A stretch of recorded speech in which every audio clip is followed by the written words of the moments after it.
اللهم صل على محمد Abu Muhammad Shia Uislamu bw'umwimerere. بسم الله الرحمن الرحيم بسم الله الرحمن الرحيم. الحمد لله رب العالمين إنه خير ناصر ومعين. اللهم صل على محمد وآل محمد وعجل فرجهم. السلام عليكم ورحمة الله وبركاته.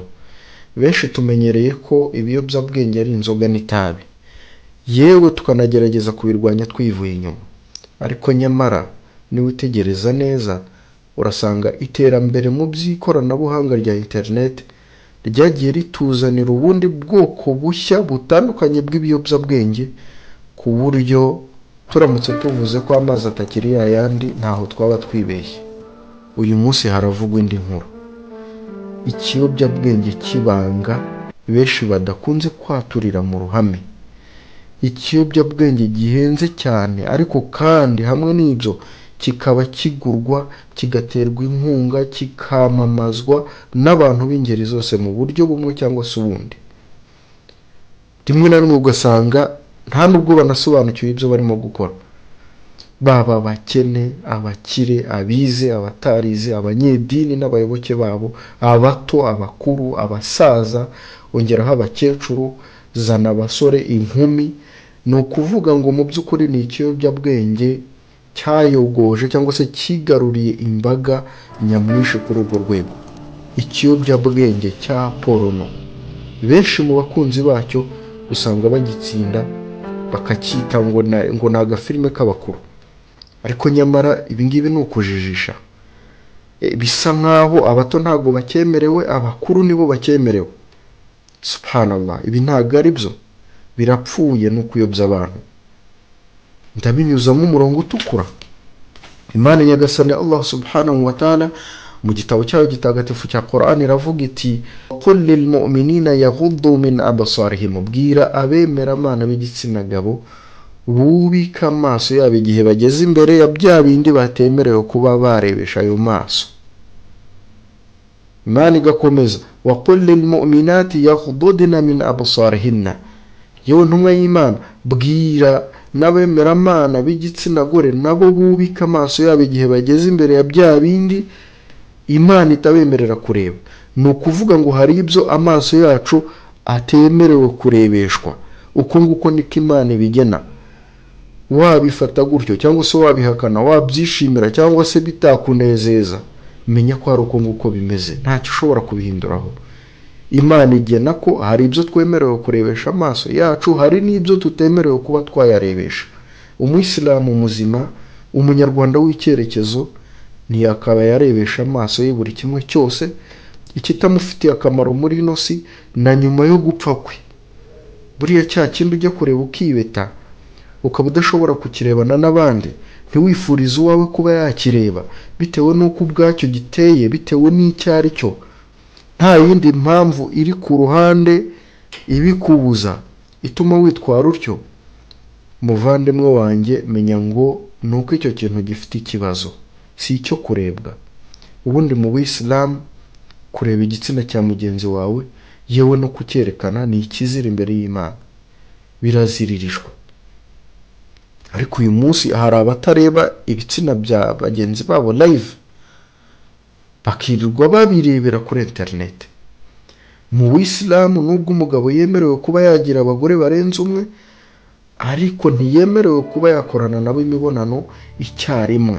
Icyo ni igikorwa kibanga, ni igikorwa Islamu yubashye, igena ko kigomba gukorerwa mu mwiherero w'abantu babiri gusa. Kirazira no kugikorera mu maso y'umwana ngo nuko ari uruhinja, bimugiraho ingaruka.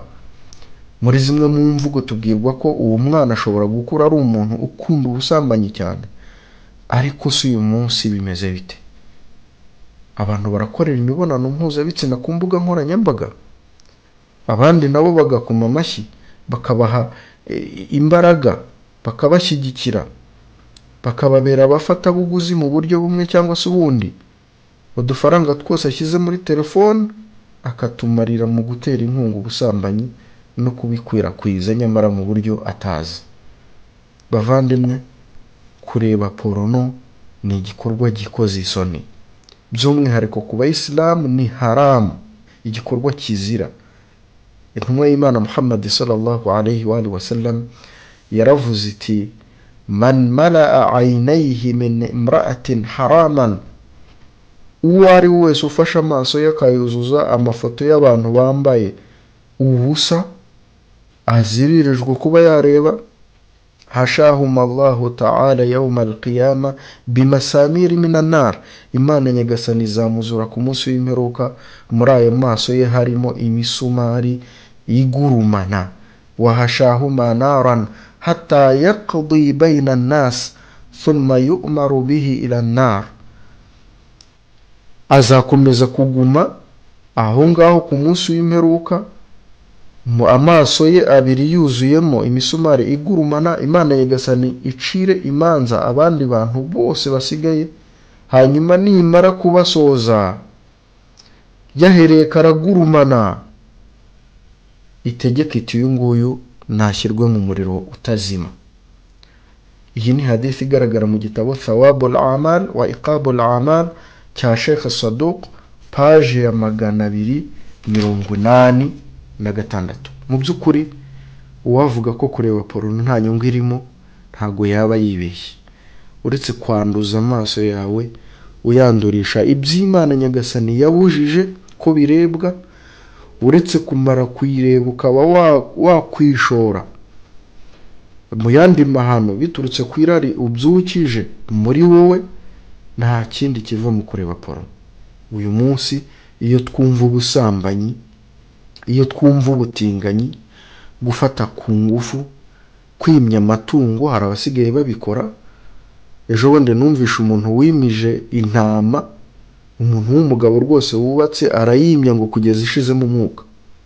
Birababaje bavandimwe. Iyo twumva ubutinganyi n'ibindi byeze muri kino gihe, urebye neza wasanga imwe mu nkingi mwikorezi y'ibyo byose ari ukureba porono. Rubyiruko bavandimwe, bantu bakuru, umucyo duhagarikiraho guteza imbere uru ruganda rwa Sekibi, dukwirakwiza ikiyobyabwenge cyarwo ari cyo cyitwa porono. Ndasaba Imana ko yaduha imbaraga zo kujya kure y'iki kiyobyabwenge no kukirinda, ikiyobyabwenge kigiye kuyogoza isi muri iki gihe turimo. Wa akhiru da'wana, assalamu alaikum wa rahmatullahi wa barakatuh.